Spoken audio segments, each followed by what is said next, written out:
பசங்க வந்து ஸ்கூல் விட்டு வந்தோடனே பசியாக இருப்பாங்க. அதனால் அவங்களுக்கு பாஸ்தா செய்யலாம்னு சொல்லி கிச்சன் போனேன். தவாவில் வந்து கொஞ்சம் தண்ணி எடுத்துகிட்டு கொஞ்சம் கல் உப்பும் 1 ஸ்பூன் எண்ணெய் விட்டு பாஸ்தாவையும் தட்டி வேக வச்சாச்சு. இன்னொரு தவாவில் வந்து 2 ஸ்பூன் எண்ணெய் விட்டுட்டு கொஞ்சம் பூண்டு, அதான் 2 பல் பூண்டை பொடிசாக கட் பண்ணி ஆட் பண்ணிக்கிட்டு, கொஞ்சம் இஞ்சியும் ஆட் பண்ணிவிட்டு, ஒரு பெரிய வெங்காயத்தை கட் பண்ணி எண்ணெயோடு வணக்கணும். அதுக்கப்புறம் நம்ம காய் வந்து எந்த காய்னாலும் சேர்த்துக்கலாம். என்கிட்ட கேரட்டும் பீன்ஸும் இருந்தது, அதை பொடிசாக கட் பண்ணி அதோடு ஆட் பண்ணிக்கிட்டேன்.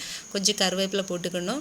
எல்லாம் கொஞ்சம் ஓரளவுக்கு வணங்கி வரும். அதுக்கப்புறம் வந்து தக்காளி, பெரிய சைஸ் தக்காளி 2 தக்காளியை சேர்த்து கட் பண்ணி அதோட கொஞ்சம் சால்ட்டு சேர்த்து வணங்கணும். சீக்கிரம் நம்மளுக்கு குக் ஆகிரும். இப்போ வந்து 1 ஸ்பூன் வரமிளகாத்தூள், 1/2 ஸ்பூன் வந்து கரம் மசாலா, கொஞ்சம் சிக்கன் மசாலா சேர்த்துக்கிட்டேன். கொஞ்சம் தண்ணியும் சேர்த்து அந்த பச்சை ஸ்மெல்லாம் போனதுக்கப்புறம் நம்ம ரெடி பண்ணி வச்சுருந்த பாஸ்தாவை அதோடு விட்டு நல்லா கிளறி எடுக்கணும். அதுக்கப்புறம் வந்து கொஞ்சம் தக்காளி சாஸ் வந்து அதோடு சேர்த்துட்டு நம்ம கிளறி கொடுக்கும்போது அவ்வளோ ஒரு டேஸ்டியாக இருக்கும். நல்லா புளிப்பாகவும் இருக்கும், காரமாகவும் இருக்கும்.